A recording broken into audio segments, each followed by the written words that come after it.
Welcome today, Jordan, Art, and Brown. Welcome to the show, man. It's a pleasure having you on today, man. Hey, what's How's going on, everything brother? going?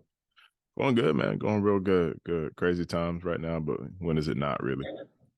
So Yeah, I got a question. Why do people have doubts about God?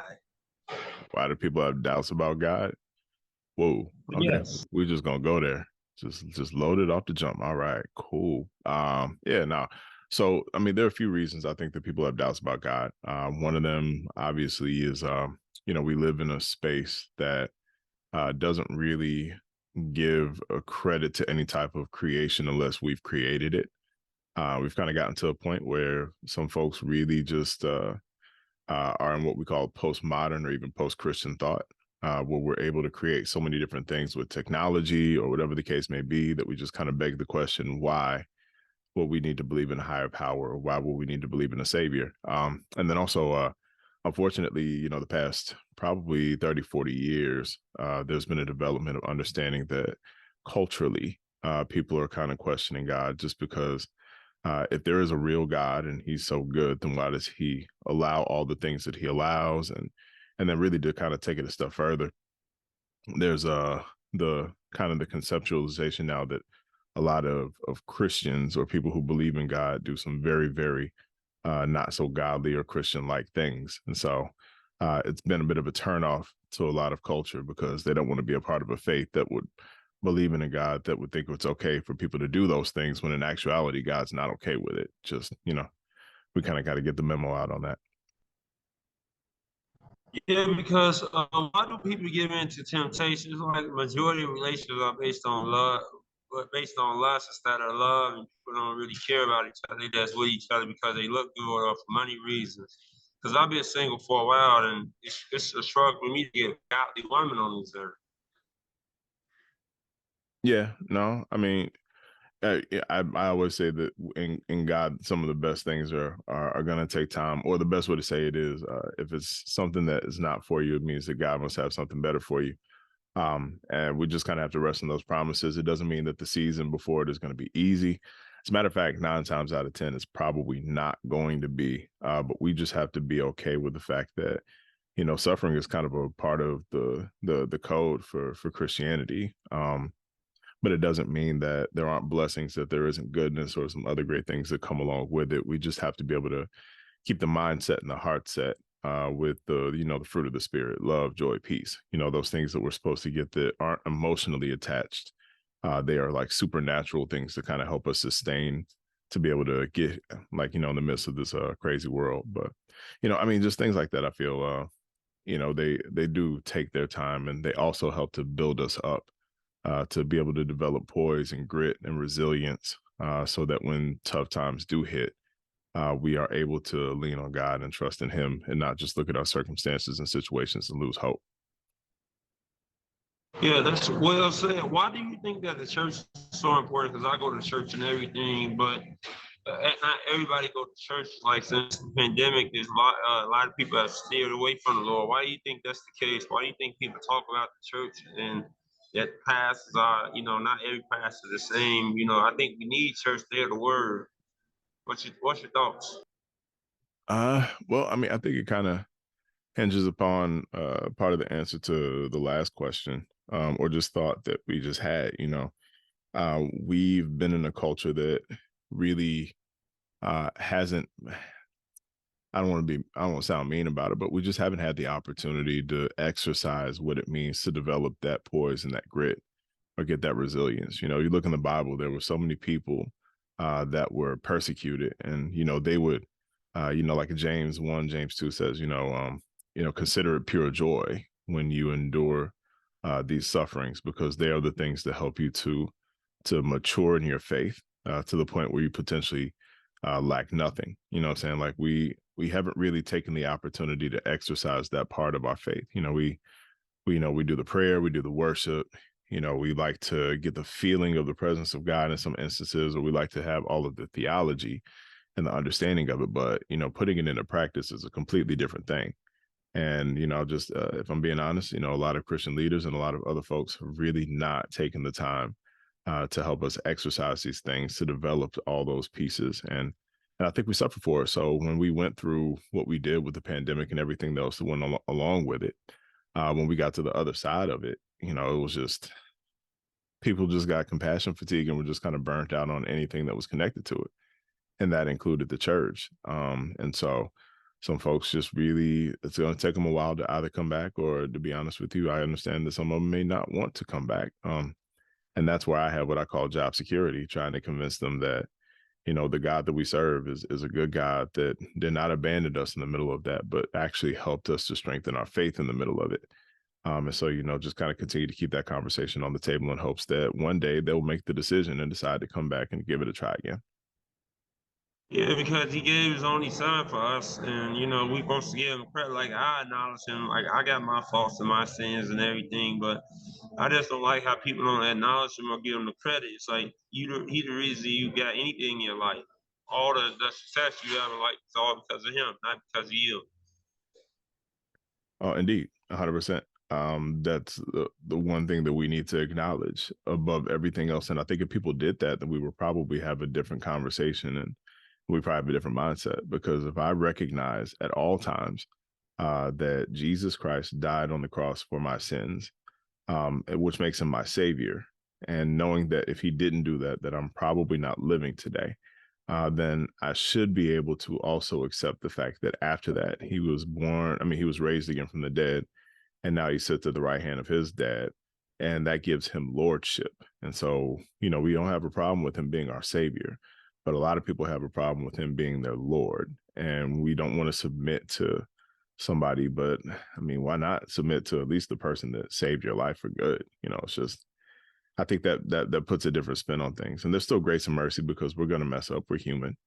It's bound to happen. And I appreciate his grace and mercy being in place. But yeah, I feel like if we all kind of kept that same mindset, if we remember, for example, like, just the people who really did almost die for whatever reason, like they were electrocuted, or they were about to drown, and a person comes along and saves them, they feel like they owe a debt of gratitude. They feel like they owe their life to that person. Well, how much more should we do the same exact thing for Jesus? I just kind of help people to understand. I usually ask them that question, if they feel like they're doubting, kind of going through it with something like that.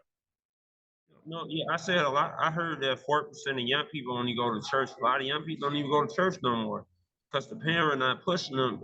God's not in the household no more. That's why we have 12-year-old, 8-year-olds that are smoking weed, uh, sticking up people by gunpoint and stuff. It's crazy. Yeah, no, that, I mean, I don't want to. I'll leave that at this. I definitely agree with you. I also know, though, that that's nothing that's new. In certain cultures, that stuff has been going on for a minute. I don't know if you've ever heard of the Invisible Children. It's a nonprofit. It started off as a documentary with some guys who went down to Africa, and there's been an organization down there that's been mobilizing child soldiers for years. And I mean, kids as young as 5 years old, they're enlisting into these armies, and they're threatening them that if they don't do what they ask them to do, then they're going to kill their families, they're going to kill their friends. I mean, that's just another example of it. But you're right. I think that stuff is something that has existed for a while, and it definitely needs to be approached and continuously approached. And the best way to do that is going to be to develop community. Now, I will say this though. Um, inside the house is one thing, but I also think that it's still very much the church's job to be outreach to its community as well. And always, I guess, put the invite out there for them to be able to come back in the walls, and also to serve their community on top of that. Because if they see someone serving them, that tends to bring barriers down and to give opportunities to preach and witness the gospel of Jesus Christ to them, but also to bring them back into relationship, not just with Christ, but also with the church itself. And I think that that's something that a lot of churches have not really gotten a clue on, and really need to kind of step up and just take a little bit more charge in their community, to take a little bit more ownership. You know what I'm saying? I didn't know about the docu series at all. You got a lot of information, man. Appreciate you spreading the message, man. But how did you become a culturation coach, an enculturation coach? Okay. Um, I guess I feel like there are two sides to that story. One was when I was in grad school. It just so happened that there were some coaching credentials that you could get as part of the program. And I just kind of took one of the classes to see how I felt about it. And honestly, I kind of fell in love with it. I loved just the ability to be able to coach people to do things in such a way that you can give them some empowerment to help them to make the best decisions that they can make. And on the other side of that, though, one of the things I think that God's really done for me is He's put me in a lot of different spaces. And so I've had a chance to witness and be a part of and engage in a lot of different cultures. And so it got to a point where, I could, you just want to kind of put some random ones out there. I could find myself in like a predominantly Black church or a predominantly Black space, or then spent years in a predominantly white church and predominantly white space. And I jokingly always say that, I can, I'm like Paul's version of some of the things to all people, so I can save some. So a little bit of hip hop to the hip hop, a little punk rock to the punk rock, a little bit of maybe even a country song, like literally one. I don't really bang with country like that, but I'm trying. But like it's being able to do all those things, and then taking that skill set that I've gotten from that and helping people to relate to one another that probably would not relate to one another because they are from different cultures. And, in our society now, especially in these little echo chambers that we have, if somebody's not a part of a culture that you prefer, then you tend to fear them at best, and at worst, you demonize, dehumanize them, and you make them the enemy. And we just don't have time for that. Like God created each and every one of us in His image, and if He did that, and don't none of us look alike or sound alike or, all these other things, then that means that He wants us to take the opportunity to recognize that not just the way that we think, not just the way that we act is a part of what He would deem His image. And if that's the case, then we need to learn all of these other things. We need to be able to celebrate them, and we need to be able to appreciate the difference that they are. We call that unity and diversity. It's kind of like the Bible, Matthew, Mark, Luke, John, four different ways of telling the gospel story. All of them are different. None of them's wrong, just different. And we just have to be able to reconcile that ourselves. So that's what enculturation is the ability to kind of come together, configure your differences, celebrate the differences, trying to understand them, so that you can operate in community with one another, even if you are not, something that would be preferred to the other individual. What you say, man? So what now? Yeah, yeah. So, what do you mean about being a confrontational peacemaker? Confrontational peacemaker. That one's easy, man. So many people, especially if you see them like a Facebook post or something, if they don't agree with somebody, then they're just immediately at their throat, just attacking people. And, that stuff gets on my nerves. I'm just gonna be, I'm just gonna keep it a buck. I can't stand it. But at the same time, you can call diplomacy if you want to, whatever the case may be. But, the thing that I understand about, again, us being made in His image is that if we are, then there's something that I am to respect about you at all times, whether I want to or not. And so I'm not going to diminish you in a conversation, even if I'm trying to get my point across. I'm going to listen to you. I'm going to do my best to understand you. And even if we don't agree in the end, at least we'll have that ultimate understanding, because I'm going to approach you. And, it's like the Bible, Matthew chapter 7, is a golden rule. People forget that the golden rule is biblical. Do unto others as you will have them do unto you. So I'm going to approach you with the same dignity, humanity, respect that I feel that I deserve. And I'll continue to work with you as long as you continue to do that. Now, sometimes you still got to cut some folk off, and sometimes you need to make sure that they understand why they're getting cut off. But 9 times out of 10, if I'm doing that, whether it's in a conversation or in a post, I do my best to make sure that though I will be confrontational, I'm also going to let you know that you are respected and that you're honored in the process. So that's the confrontational peacemaker. That's what that's all about. Yeah, well said, Jordan. Man, you got a lot of insight. What do you think about being inspired, like to inspire people with identity? What is that about? That's really the crux of what all of this stuff that we do is about, right? Like, why do you exist? Why does anybody exist? And I think we spend our lives trying to answer that question.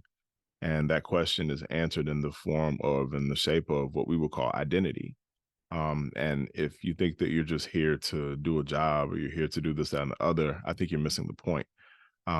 So we really need to take the opportunity to legitimately configure who we are, of course, whose we are. If you're a believer and you believe in our creator God, then you know that he made you for a purpose. And we have to figure out what that purpose is.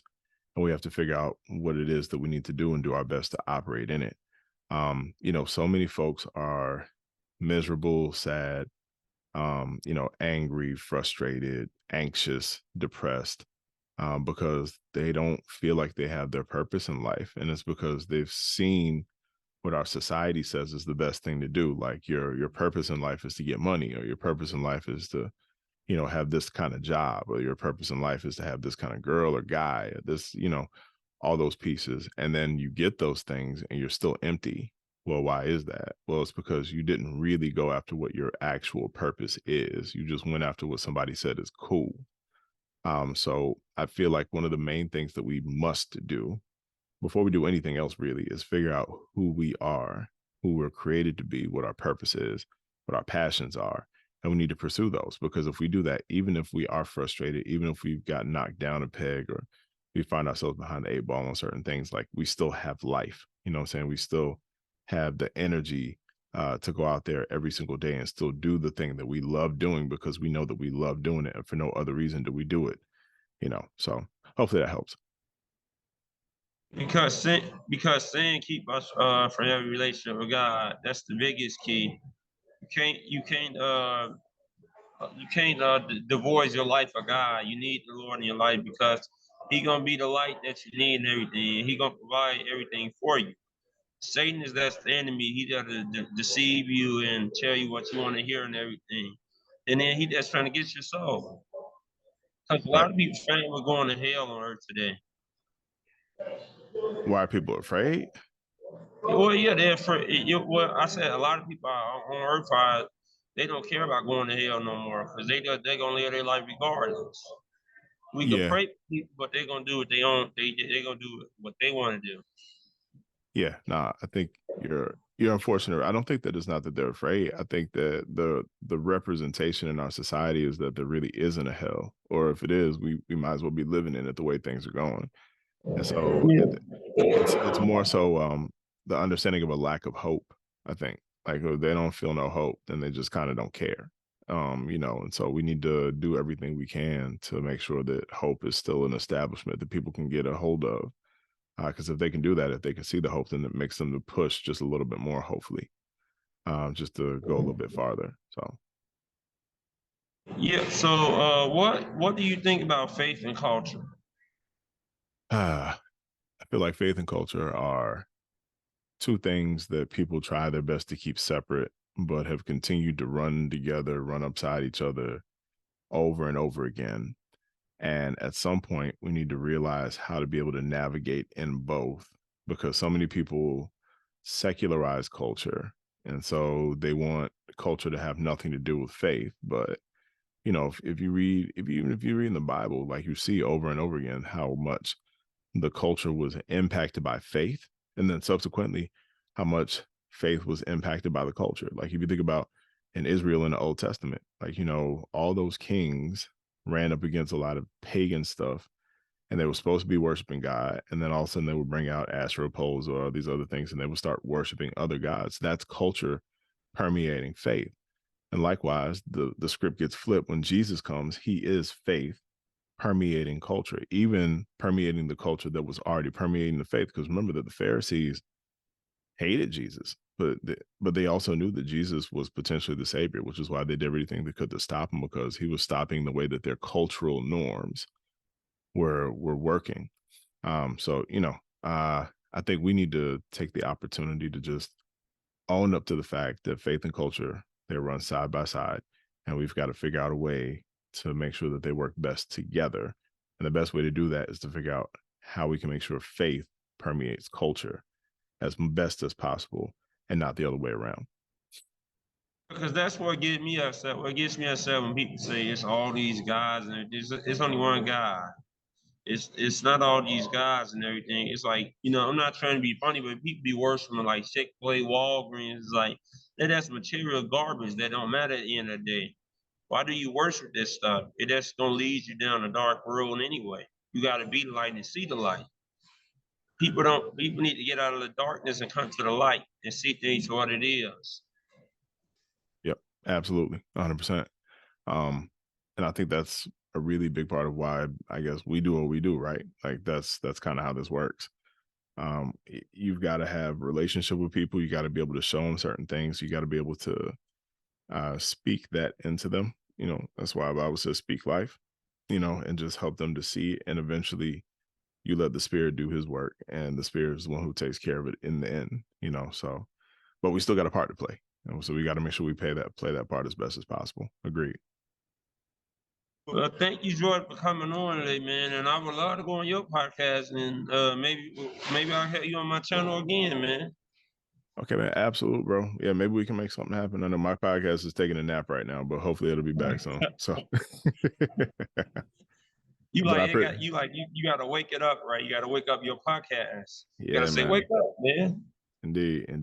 But yeah, but thank you, man. Thank you for having me on. I definitely appreciate it, brother. No, I appreciate it, man.